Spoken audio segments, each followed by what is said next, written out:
I have with me our senior managing editor for New York City, Eric Enquist, who's a very experienced journalist here in New York, and our guest tonight, a Princeton professor, a MacArthur Fellow, and a developer and truly an expert in urban revitalization, Majora Carter.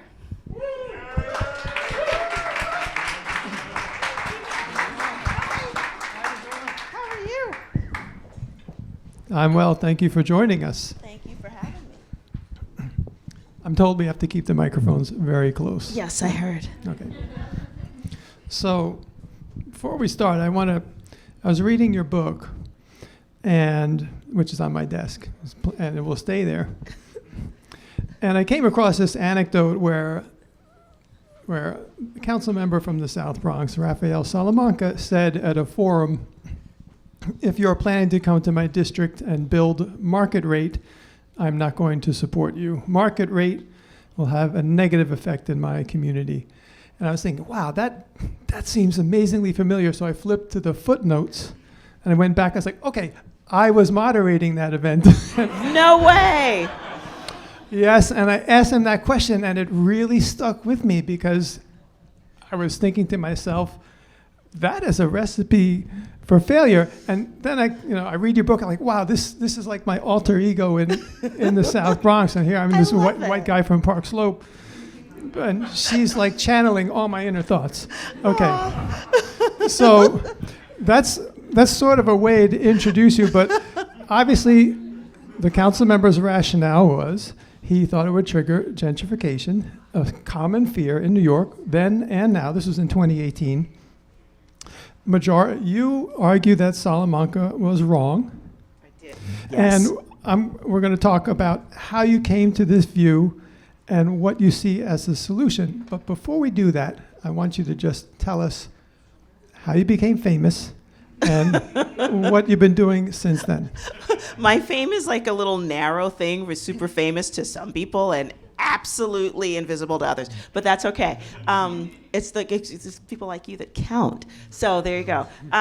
So how did I really get famous? Well, I did this TED Talk, back in '06, which literally kind of like put it out to the world. But I did something. I was a bit of an oxymoron.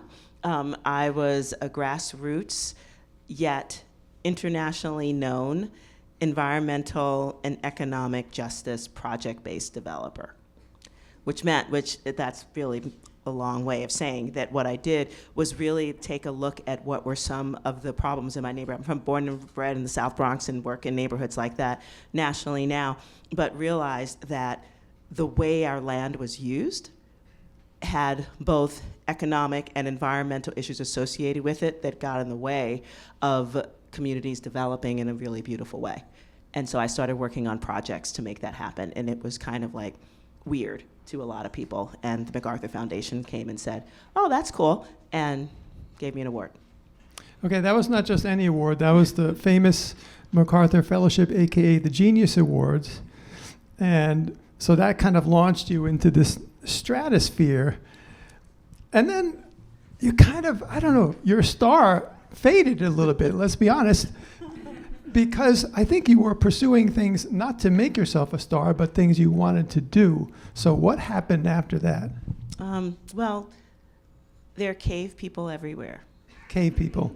You're not familiar with that phrase? Oh, yeah, I am from your book. Okay. But you're going to have to explain it. So who knows cave people? No, really? Okay. Yeah. So cave people stands for Citizens Against Virtually Everything.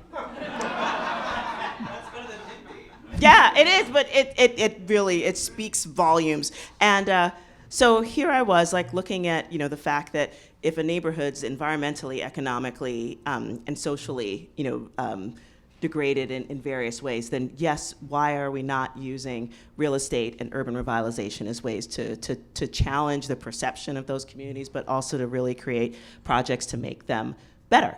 And to increase wealth generation, to provide real opportunities, because I really did feel and still do feel that there's money to be made, for all sorts of folks, in particular for developers, but also for the folks that are living in those communities. And it was really about how do you create the dynamics, the really dynamic models that support urban revitalization in ways that lots of people can benefit from it. And it was considered kind of weird because I wasn't saying, let's just only build affordable housing. As a matter of fact, I kind of pushed back on this idea that some communities only needed simply affordable housing for the lowest economic levels. What I was saying is like we needed much more mixed income housing, not just poverty, because we noticed that there was only 2 types of real estate development in low status communities. And it was either, poverty levels were maintained through only affordable housing and the kind of things that were associated with it, whether it was healthcare, pharmacies, et cetera,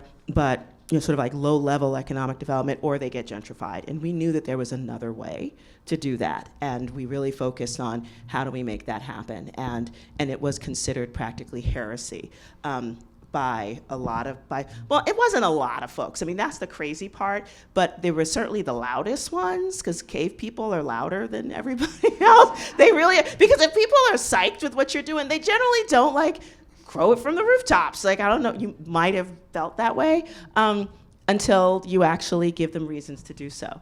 And I realized back, especially early when I started, it was just considered such a crazy thing that someone who was who started as a grassroots advocate was actually talking about not concentrating poverty. And I was cool with that. But now let's take you back to when you grew up, and you, apparently most of the folks in your neighborhood, viewed success as getting out. Right. Yeah. And I'm curious, what that mentality was like, and how did it change? How did you change over the years? Well, I mean, I grew up in the early 1970s in the South Bronx, literally when it was kind of burning around us. Years of financial disinvestment kind of just made it more profitable for landlords to be torching buildings. And it wasn't just the South Bronx. I mean, it was all over, parts of New York City, but also all over the country where you saw the impact, of financial disinvestment. And so the Bronx lost about 60% of its population. Not all of them died in the fires. It was just, but the housing stock was really destroyed. And it was a tough time, honestly. And being there, as a kid, as a smart kid, I remember I must have learned to read when I was 3, because I remember when I was 4, I literally read all of my birthday cards. So I was reading back then. And so, being a smart kid was just of course you're going to grow up and get out of here. And that's what was expected. And I remember that and just was yup, I'm out. But I came back home because I started graduate school. And it was at NYU, and the cheapest place I could find was Mommy and Daddy's house, my old bedroom. And my mom was not feeling it at all. She's like, I turned your room into a sewing room, and she was really happy.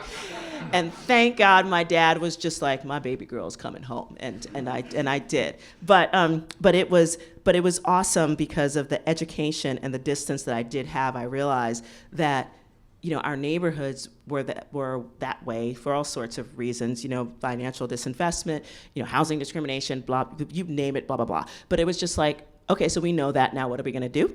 And to me, it just seemed like if we sort of challenge this dynamic that our neighborhoods only could be this place where sort of where we maintained poverty levels through the development that was there, I was like, why we gotta do that? Can we do something different?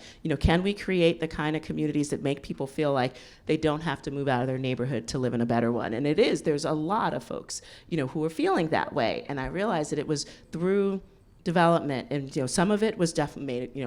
I cut my teeth doing park development, some national award-winning parks and stuff, greenway developments, things like that. But it became real clear, real quick, that if we weren't actually talking about commercial and housing development, that we would never be able to retain the kind of people that were actually taking their talent and all their good stuff out of their neighborhoods, to go live in somebody else's neighborhood. And so it's kind of exciting to me now to think about this whole idea of talent retention could actually be applied to community development. And that's what we're working to do. It's interesting because I wrote a controversial editorial You? In my, No. yeah, in my last in my last job, and the headline was "Gentrify East New York." And I was being intentionally provocative, but I was under the impression that I'd read all the literature about the effects of concentrated poverty. The people there don't see role models around them. Mm-hmm. They have nothing to aspire to. Yep. The kids think they're just going to get rich or die trying. Yeah. Most likely the Yeah. latter. And people who don't think they're going to live past 25, and therefore they don't prepare for the future because, again, there are no role models around them. So my thinking was, how do you economically diversify a community, bring higher earners in from the outside? But you had a different idea, Yeah. which is grow from within. Mm-hmm. And I don't think it really occurs to most people that you can do that. No, I mean, there's this crazy assumption that that our community doesn't produce anything great, which that's insane. What we don't do is retain it.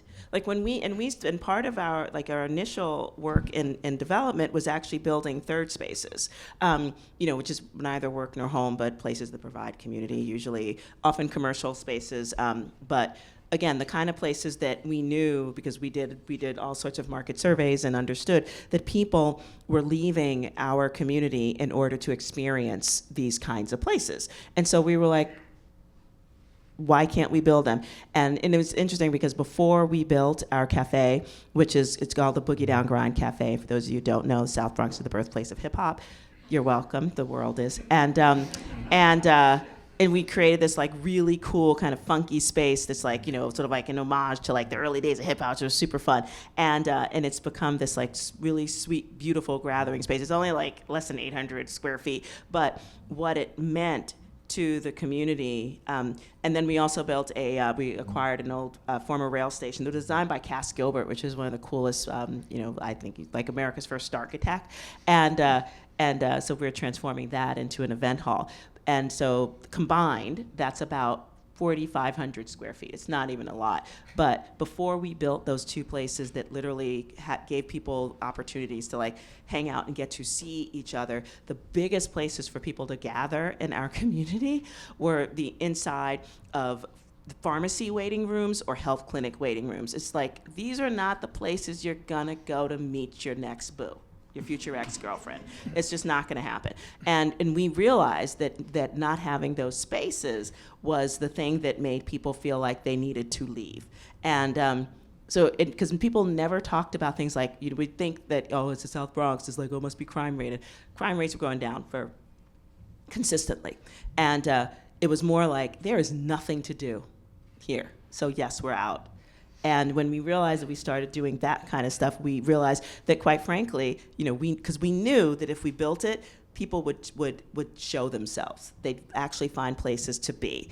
And what was so beautiful was we discovered that there were not one, but not two, but three Harvard graduates in our community that met at our cafe. It was just sort of oh, okay.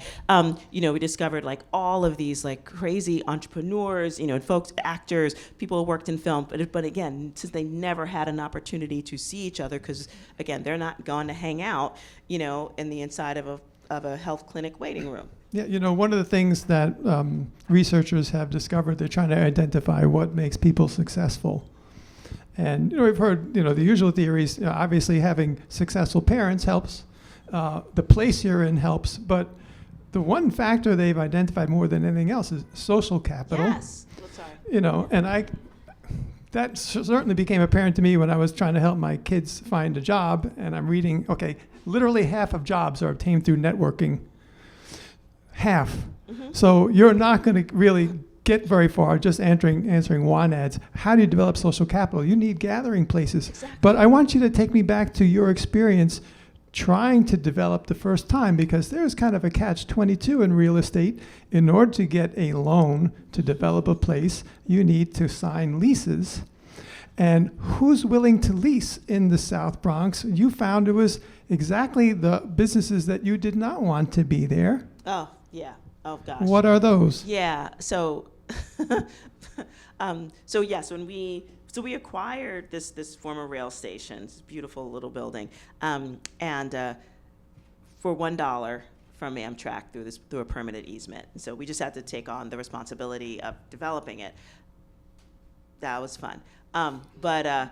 It was, but when we started looking about, who could some of the anchor tenants or tenants being, like literally the only people that came forward were either health clinics or pharmacies.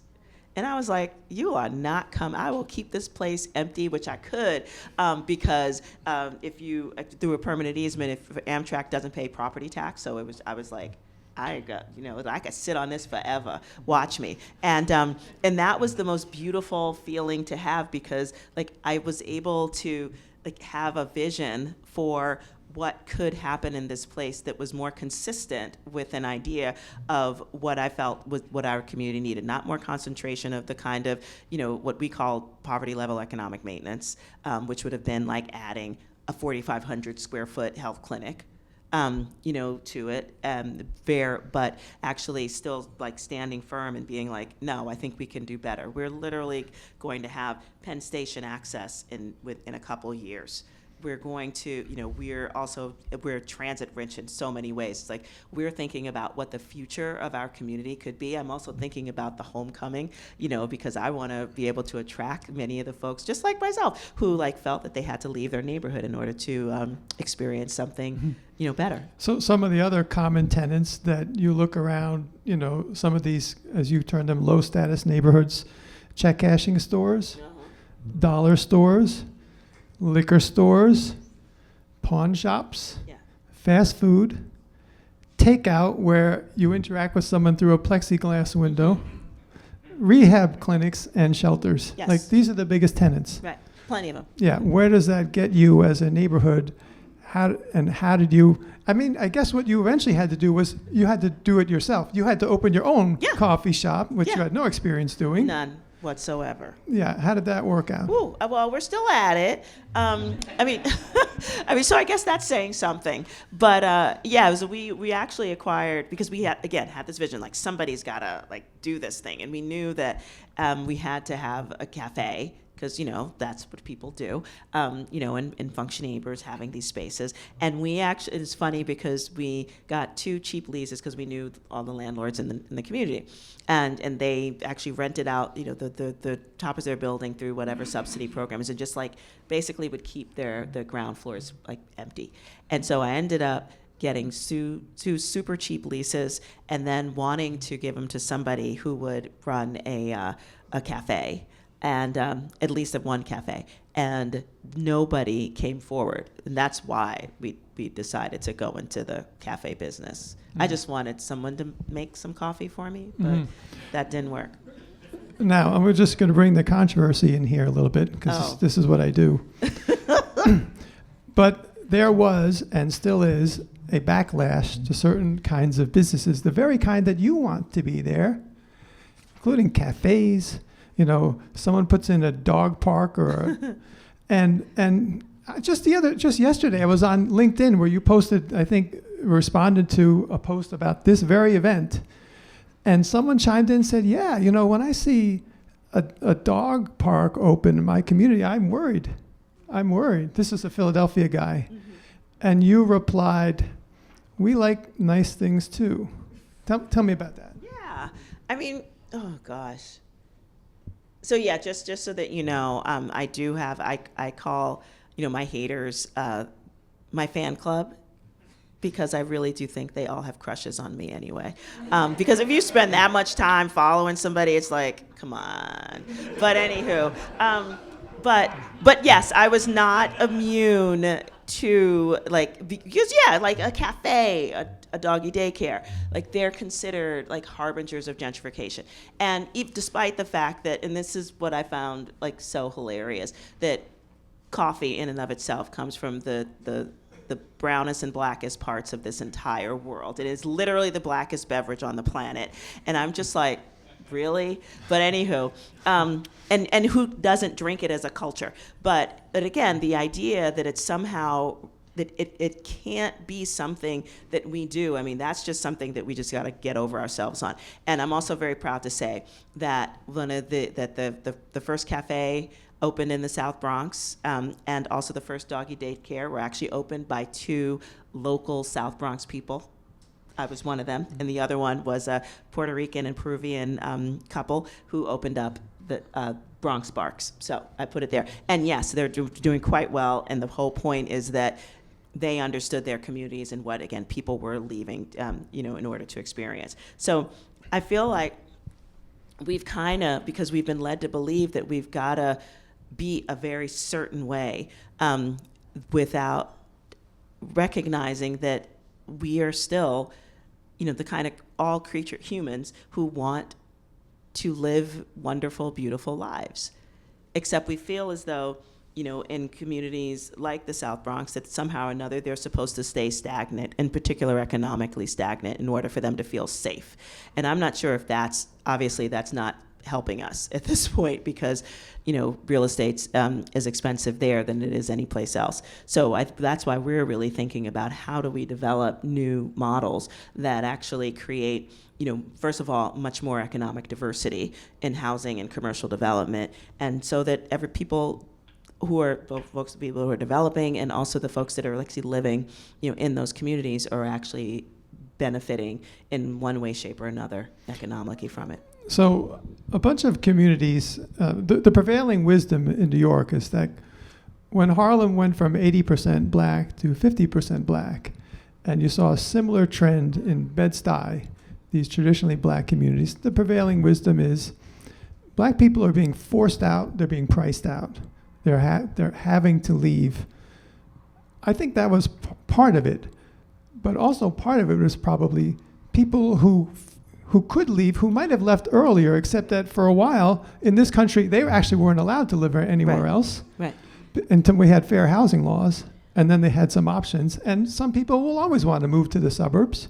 That was the dream. And actually, when you were a kid and you used to go to your suburban relatives, and it seemed like they lived in heaven. I did. Yeah. So I'm just wondering, this conventional wisdom that, these neighborhoods sort of lost their culture when they gentrified, and we have to prevent that from happening. That's kind of what's standing in your way in large part in the South Bronx, is it not?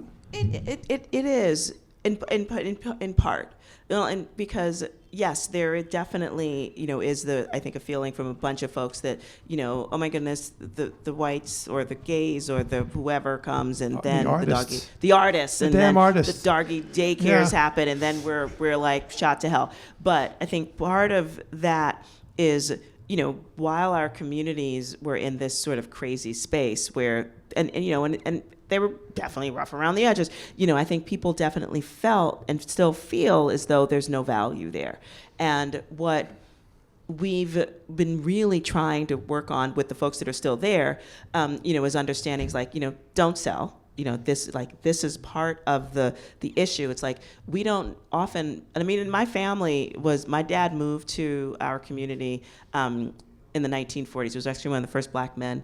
In my neighborhood. And, when both my parents passed away, I was completely unable to convince my siblings to hold on to the family house.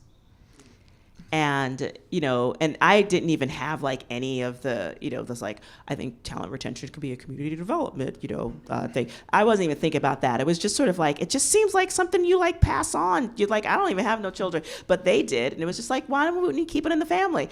And, the things we don't talk about at, holiday dinners anymore, because of course the house is now worth 3 times as much as we sold it for. And, so again, I think a question that we kind of have to ask ourselves, or in communities, like the one I'm from, and this is around the country, is are we being pushed out or do we give it away? And so, and not all of us need to do that. Most of us, I don't think anybody needs to do that. And I think we need to be building more housing, period, straight up. But I think that's part of the problem, and I think some of it is just a reaction to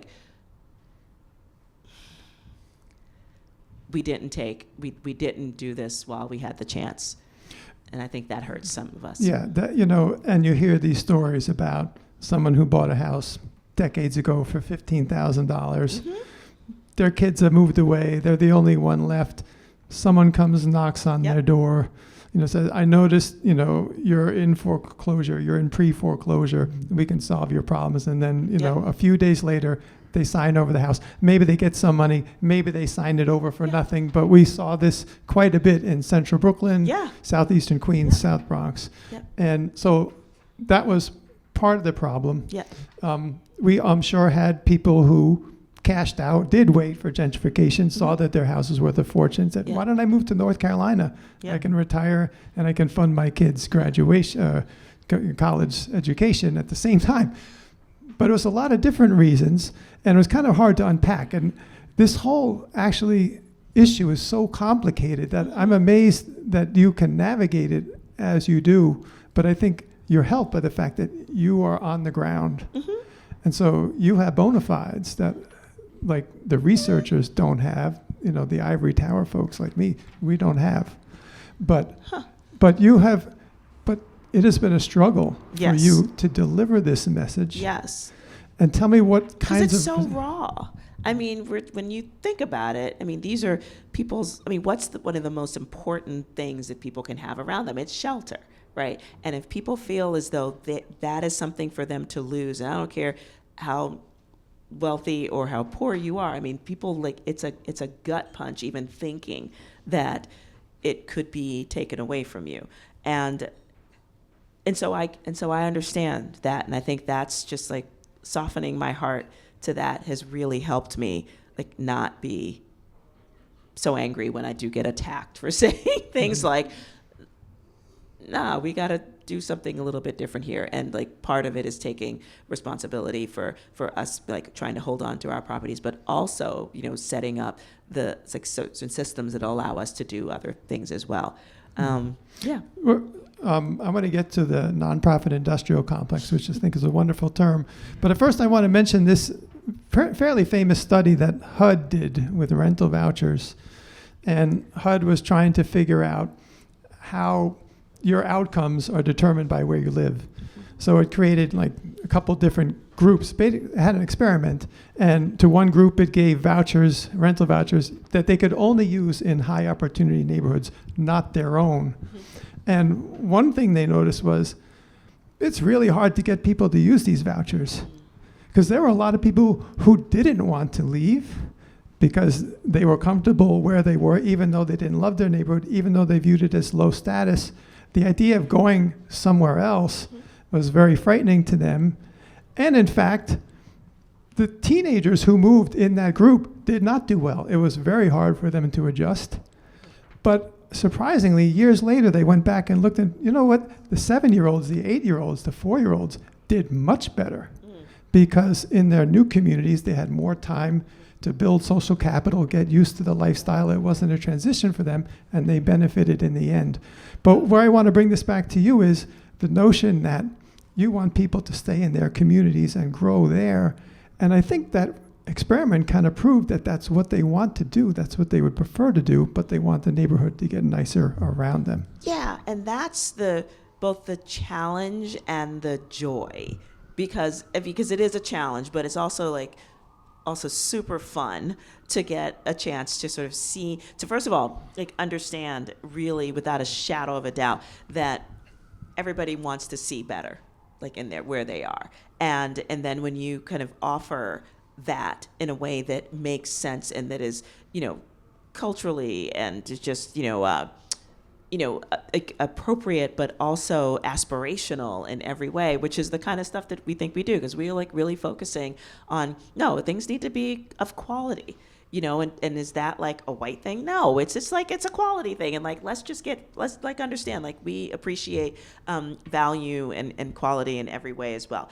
And once you get to the point where you're showing folks, and we did, because believe me, there were folks who the cave people would come out, but making it really clear to others, because when I needed protection from the cave people, I got it. you know, Okay. from like the rest of the folks, you know, who even understood the value of it, even, you know, and I mean, now, you know, I might have talked about with Salamanca, like literally, yeah, that's so funny that it was you who did that interview.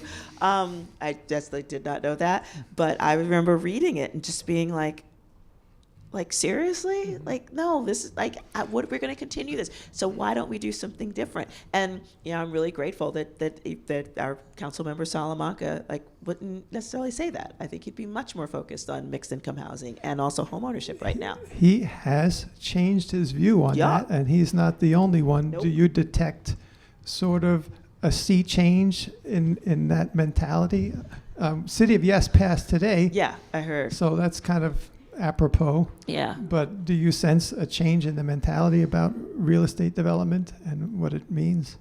I do. And I think that like what Salamanca, you know, because I know he definitely also was really excited about pushing that through too. Yeah, I do think that that's starting to happen, and in part because the housing crisis is just as crazy as it is right now. And actually, I was kind of hoping for more than 80,000 units. Yes, but you're not alone. yeah, I was like, oh, okay. But, you know, it's a start, right? But I think what's going to be even more important is really how we've tried to work with folks, and where I really, you know, hope we get a chance to work with some of y'all in here, is that people on the ground are trying really hard to understand, like, the fact that we haven't been building, you know, new housing. People are getting more comfortable with the idea of density, especially when it's coupled with the idea of their communities getting better while they're in them. Mm-hmm. And I feel like that's something that's been super exciting for us to, you know, to continue to be focusing on. One of the points you make in your book is, you know, I think there's this mentality which is still out there in many districts that in poor communities you should only build 100% affordable, because look at the numbers. This is what people earn in this community. They're at 30% of AMI or 50% of AMI, and therefore you should build housing for them. But what you said in your book is actually what you're just doing is attracting poor people from other communities. Yeah. Yeah, I mean, it's interesting because nobody looks at the numbers of the fact that, yes, poor people are being displaced, but they're often being displaced by other poor people. And that, I think, is a fascinating dynamic that gets absolutely zero play anywhere. And the fact that when you continue to concentrate poverty, that statistically, I mean, these stats are out there, but nobody pays that much attention to it. It is that they act like it's like, oh, this is just the way it's supposed to be. It's like, nah, it's because you're making it that way. It's like, if you know, then if you should have, like, that the poverty levels actually stack up with lower health outcomes, lower educational attainment, lower rates, you know, higher rates of actually police brutality, you know, and just like really negative police and community interactions, like they stack up. And it's like, so why do we continue to do the same exact things over and over again, when if we diversified this and actually work to create the kind of communities where everybody feels like they've got something to lose if it's not good. You know, I saw one study that it was actually surprised me quite a bit, you know, and it showed that when poor people see their neighborhood as improving, they are more likely to stay. So the conventional wisdom is, okay, it's gentrifying, they are going to get pushed out. But if they can stay, Yeah. they would prefer to stay because they see improvement around them. And, you know, in New York, say what you want about rent stabilization. If you want to stay, you can stay. Right. Yeah, and that was another thing, because there's a bunch of stabilized, like very particular types of subsidies. And it was just kind of like, they're not going anywhere. If you want to go, you'll go, but you can stay. And yeah, I've always been sort of fascinated by some of the other studies, you know, that do show that people's lives, if they do stay, that their lives get better when they stay in their communities, despite the fact that they've been, you know, gentrified around them.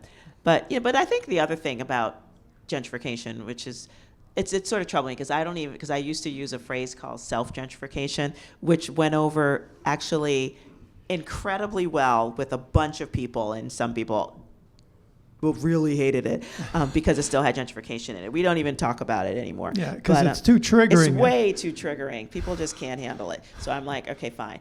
I just don't even use the term anymore. But what was fascinating about that, no, I just totally lost my train of thought. Well, it's funny, like you defended that term. It wasn't your term. You No. borrowed it from, No, I believe, borrowed it. from a black professor, I Yes, believe. from a HBCU. Yes. From your HBCU. Totally. But that wasn't enough. Who marched with King when he was a little kid. Like, for the love of God, like, I think he's got, like, whatever. Just give him whatever credit he's got. Like, relax. But anyway, yeah, sorry. Okay, so nonprofit industrial complex. Like when I saw that phrase, I instantly thought of like Met Council for Housing with their expression. I think their slogan is, people, not profits, something like that. And so their thing is like, we can't have profit-based development. And I'm thinking the only way to really develop at scale is if there's a profit motive, because nonprofits themselves cannot build our way out of the housing crisis, cannot develop, at scale. Yeah. And also you cannot depend on charity. No. Profit motive is what drives production Right. in most of the economy and could in housing as well. But you sort of ran into the idea where the pushback you got was from nonprofits providing services to poor people in your community, running shelters, whatever they were doing. And I guess you looked at it and said, they've been doing this for 30, 40 years and nothing has changed. Maybe we should try something Right. else. Right. And like, what is the argument you make to them, and where do you stand with that nonprofit community now? Sort of the same place. Yeah, I mean, I feel like, look, there's obviously, there's a need for like effective nonprofit programming and dedicated people. So I will never say that that's not true. However, I do feel that the whole nonprofit industrial complex has actually exacerbated, much of the social issues that we experience in particular in lower status communities where there's a concentration of poverty and a concentration of nonprofits literally sitting there. And it's kind of like, and when you just add it all up, the fact that the kind of development that's happening there, if you're only building development, for the lowest income bands, then, for the families, that did the great work of raising their kids up right and who might want to live, like to your point of that research, people want to be where they are. Even if they go get an education, they might want to live closer to where their parents are. Maybe that would help them, like with childcare when they have their own kids. But if nobody's building that, of course, you literally, for just in that one example, you're also creating you're sort of fracturing the social fabric of a whole entire family if there's no opportunities for people to do that. I don't know if you read Paul Tuff's book, How Children Succeed. If not, I highly recommend it. I think this is where I read this, and I used to cover education. It actually doesn't take that many high-achieving kids to turn a school around. So something like if you have 30% of the kids doing well, that is enough to actually bring up the other 70%. But if you have a small or non-existent contingent of high-achieving kids, it is virtually impossible to turn a school around. So 30% I don't know. 30% was the number? 30%. If you have 30% of high, that pulls up the whole school. That's how you turn schools around. I mean, we see these movies about, heroic teachers and principals, performing unbelievable deeds. But really, it's the kids who turn schools around. I believe it. And so now you went to school in the South Bronx. What was that experience like? You were one of those kids. I don't know if there were 30% of you. I don't know. No, I don't think it was 30%. Yeah, we were totally tracked. So I was in always like the number one class, like from first grade up to the 8th grade. Yeah. But that is a really interesting, that's so cool thank you for telling me that, because now I need to think about education in a way that I didn't before. The tracking, by the way, is also controversial. Very. Yes, but we won't get into that I know. because I want to talk about real estate because this is a real estate I got crowd. it. Sorry, we totally digressed. So I'm wondering what you expect the real estate community to do, because I think it's perfectly rational that business people will take the path of least resistance to safety. Like, why would you stick your neck out and try to persuade people to finance something that other people aren't financing, that other people aren't doing?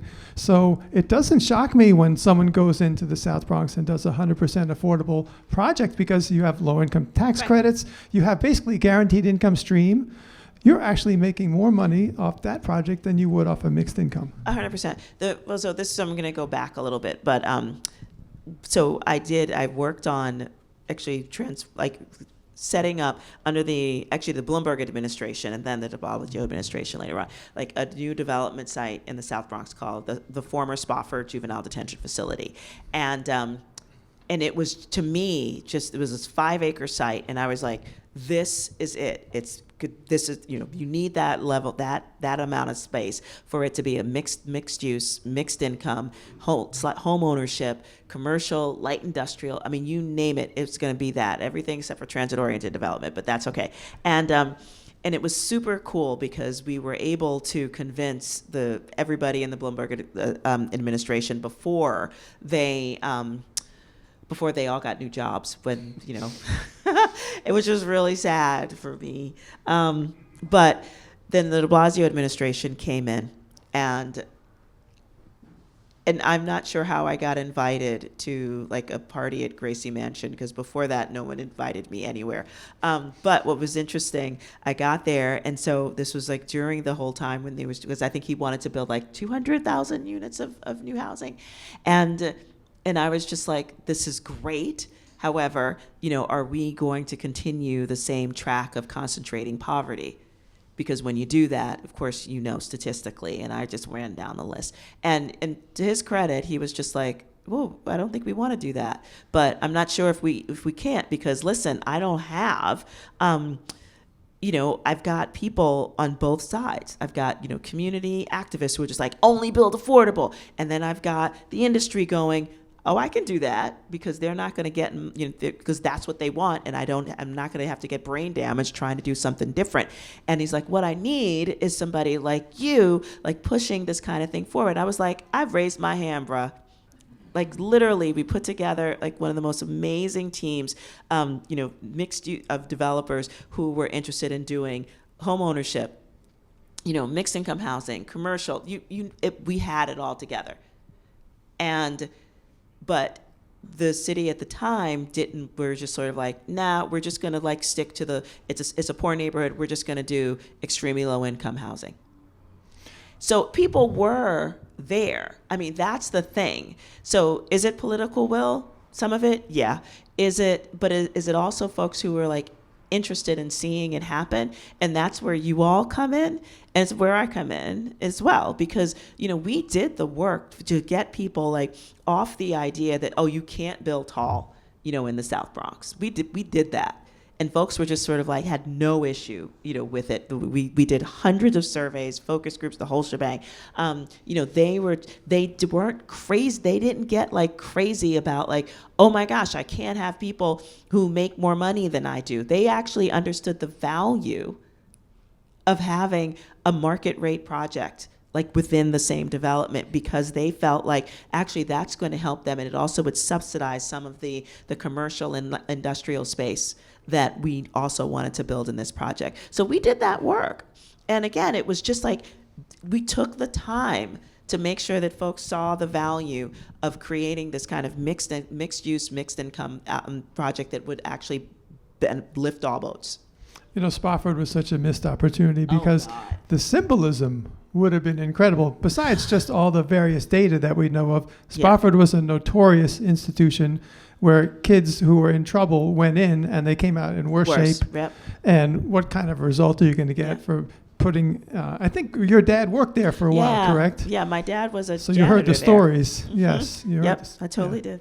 Yeah. Now, in defense of de Blasio, who's not a popular figure in the real estate industry, he did do a rezoning in East New York, and he took his lumps for doing that. There were protests, so did the local council member, for all the usual reasons. Right. And it actually hasn't quite worked yet, the book, the final chapter is not written on that yet. It may take a few more years.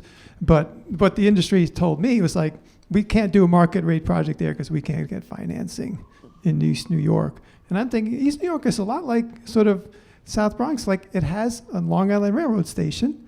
It has subways. It has actually a glorious past, which we forget about because it had that long period of decline. But it could work there. I'm now in the Bronx. You have seen some neighborhoods around you improve, and I use that word in quotes because some people don't see it as an improvement. But you have seen improvement in some neighborhoods and not in others. And I'm wondering what you think makes the difference. So have you been able to sort of put your finger on why some neighborhoods see that improvement, economic diversity, more retail diversity, and others just seem to stay where they are? Yeah.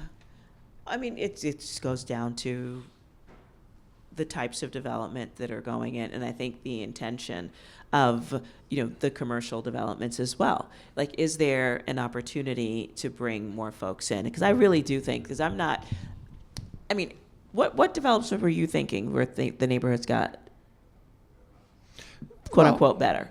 Okay, well, for instance, I think Bushwick. You actually looked at a place in Bushwick when you were right out of college. You're like, I'm not going to live there. This was in the late 80s, I think. Yeah. You were like, and you're from the South Bronx. Like, I would never live in Bushwick. I was like, that place is rough, okay. Man. Nah. And now it's like the hottest sort of know. yuppie neighborhood. It totally is. It's just like, it's kind of crazy. Yeah, when somebody said, like, we're going to go to pizza in Bushwick at Roberta's, I was like, why would you do that? I was like, gross. And then I was like, oh, my God. Yeah, I know. And then you go there, like, all these people walking around, and just holy cow, this place is alive. I know. And same thing for Williamsburg. Yeah. No. Even Greenpoint, like Bed-Stuy. Places that, when I was a kid, you were afraid to go to.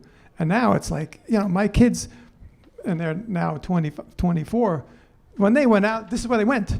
I was like, are you sure? My wife was very nervous. This is where they went to have fun. And it turns out like things are happening there.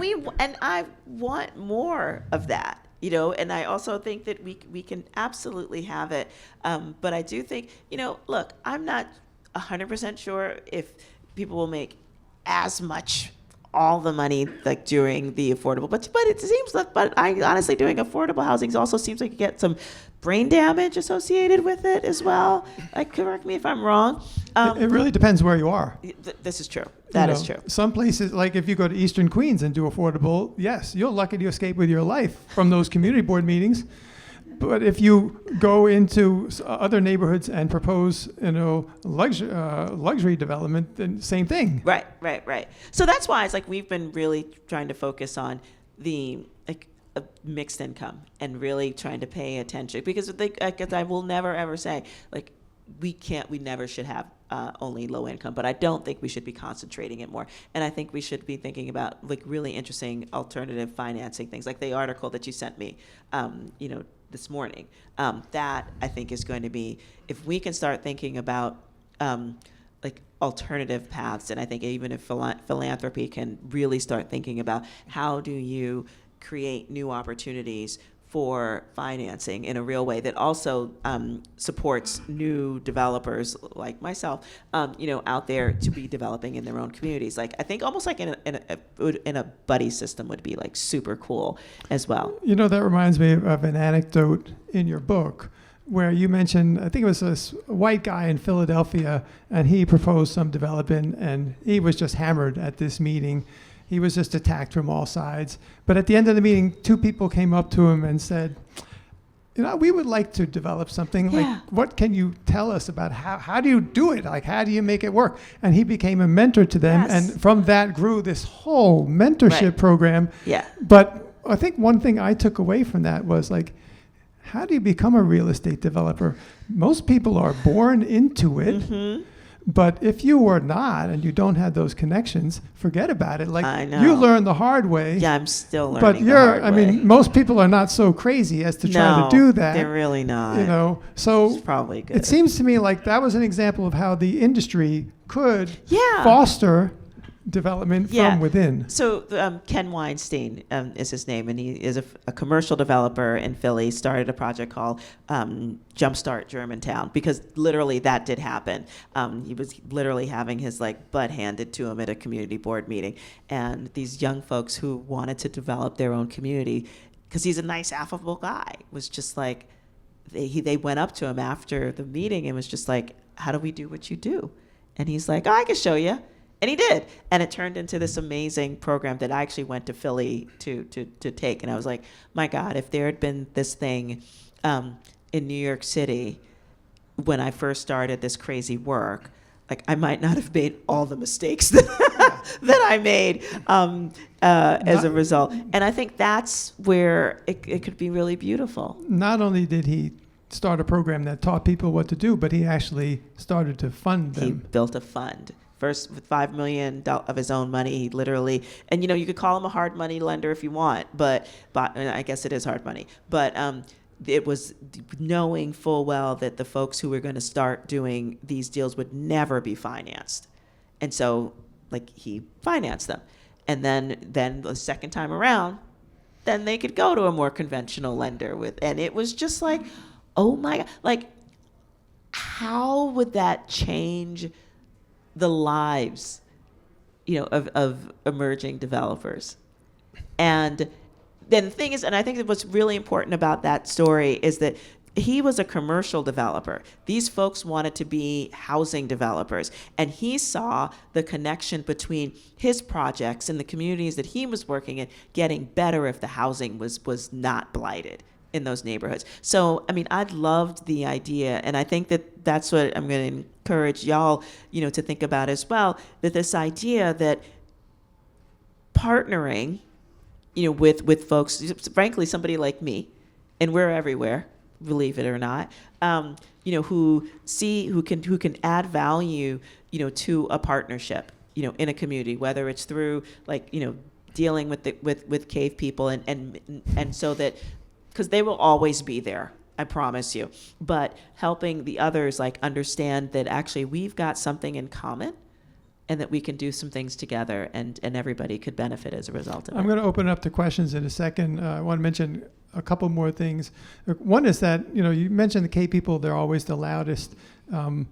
But if you survey folks, actually you find the majority of people do want to see development around them.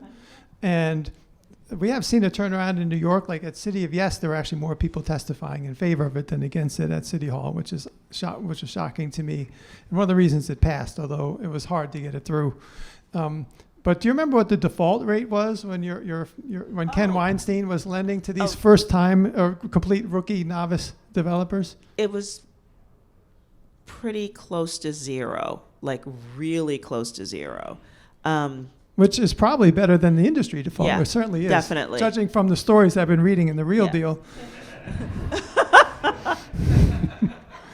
I'm actually amazed at some of the loans that are made out there. And then at the same time, you read about these folks who can't get a loan. Yeah. But we're running out of time, so I want to open it up to some questions. If we have anyone who would like to ask something, please speak up. I'm not sure. Hannah, do we have an extra microphone? We don't have an extra mic, but you can all hear each other. Yeah. Okay. In the back. In the back there. Yeah, you mentioned that, there's, paraphrasing, but kind of sacrifices, right, to some of these projects that we build in these not great communities. Is there, if there is there some sort of golden ratio, or what is the threshold, I guess, rather, between once you build a new Whole Foods or cafe and, the rent increases slightly and some people have to leave? Where is the threshold? Where is the maximum? Is it 2 or 3 coffee shops? 10 coffee shops? Where is it where, where the community sort of idea, in your experience? Wait, what? Once blue bottle, because it's that's the death knell. It used to be Starbucks. Starbucks is like Starbucks. There goes the neighborhood. It's true. Well, I'm not sure because, like our research and development lab is literally the Hunts Point section of the South Bronx, which is around the corner from where I live. So that's why I can try these things out.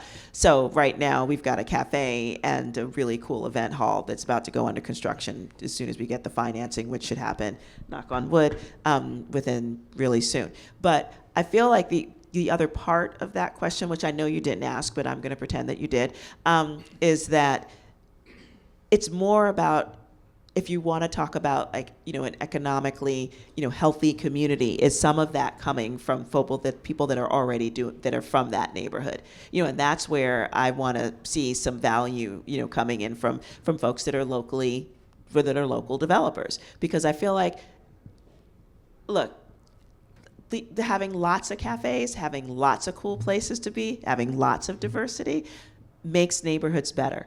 It's not a bad thing. Like honestly, there was a new cafe that opened up across the street for a little while, and I was delighted because for me, that meant like, wow, people are starting to see this neighborhood as like a cool thing to be, because it opened during COVID and it didn't last. But it was really like understanding like, why do we think that in our communities that we don't have the same diversity and scale of cool places to be. But again, I think what'll make it different is like, is there also a diversity of people who are doing the development as well? Mm-hmm. Yeah, question here, sir. How do you feel about Columbia's expansion into West Harlem? And a lot of it was done by eminent domain. And I remember there was a lot of pushback, and rents and the cost of housing did go up, I think, as a result as well. And that may have pushed some people out. But I know there was a lot of pushback. But also you have this kind of white elite institution coming in by eminent domain and taking over the land. Yeah. What do you think? What is the aftermath of now that the expansion is done? What do you think about the whole?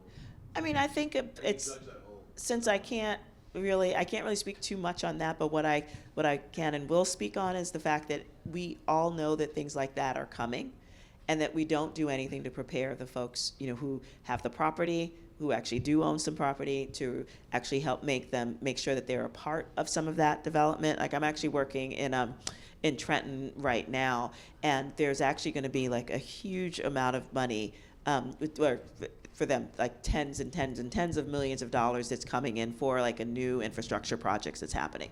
We are actually trying to make sure, with our client, like helping them to understand, like now is the time to make sure that that Trentonians are going to be able to get some of those contracts. If you prepare, we know that it's going to be years down the line before any of this stuff happens. Are we preparing people, local people, to succeed or not? And what I would say about what happened in Harlem around the Columbia expansion is that nobody did that. That came like so late in the game. So is that on Columbia, or was the responsibility? I think it's on. I think everybody takes a little blame for not like recognizing that you can protect people and actually literally help build like a whole different class of people, like literally from where they are, if you prepare them to succeed. Do you think it was right that they were able to expand by eminent domain? I can't say that. I'm not going to answer that because I don't really know. We're going to go here in a second. I just want to say something quick about rent. Rent statistics can be very deceiving, I have to say, and we write them all the time. So, we plead guilty. But the fastest rising rents for a long time were in Jersey City. Why? The stats are based on listings, like they're not based on renewals. Right. So you don't really get a full picture of what the people who are out there, their rents may not be going up as much as the data shows, because the data is showing listings. Who's listing in Right. Jersey City? All of those new towers, the luxury towers. Which So is of course the rents are going up. Right. That doesn't mean the people who live there saw their rents go up. Right. By the same token, if you're in a community like, for instance, Bed-Stuy, where there wasn't a lot of construction, but there was a lot of demand that went up, Yeah. those people did bid up the Yeah. price of existing housing. So, Oh. okay. Yes, right here. This has been wonderful. And two things. One, I run a sort of a bougie business urban district, meatpacking district, just south of here. And then I'm a former chair of Manhattan Community Board 4 here on the west side. Okay. Since gentrification has been hijacked by the NIMBYs and the cave people, thank you for that term,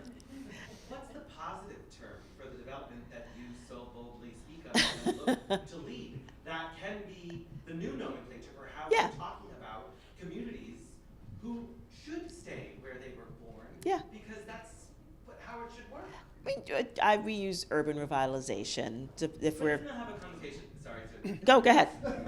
I live on 53rd and 11th, an urban renewal zone from the Oh, city. You that's can't true. call it urban renewal anymore. Absolutely not. Do not use that term. It's true. You No. gotta come up with, so please, I charge you with a whole new word. I mean, I'm reclaiming urban revitalization Yeah. because it needs to, it's urban and it needs to be revitalized. And it's not, taking it, and why would we not want to do that? Yeah. Sometimes we call it regeneration if we're like hanging out with Europeans, because that's what they like to, and it is kind of cute. I love regeneration too. And I agree. Like, the problem is not the term urban renewal. The problem is, like, the first iteration of urban renewal was a disaster. Yeah. It wasn't done well. So that corrupted the term, and Totally. you can't use Yeah. it for that reason. No. But the idea of renewal as a generic phrase, absolutely. Totally. So I'm afraid that we are out of time. We could go on all night. Like, I would tell you, like, in our prep call, we were on for 45 minutes. I Like, know. okay, I got to let you go, like, because it was just too much fun. And this was really great. Thank you, Majora Carter. Thank you. It's really great. Thank you so much.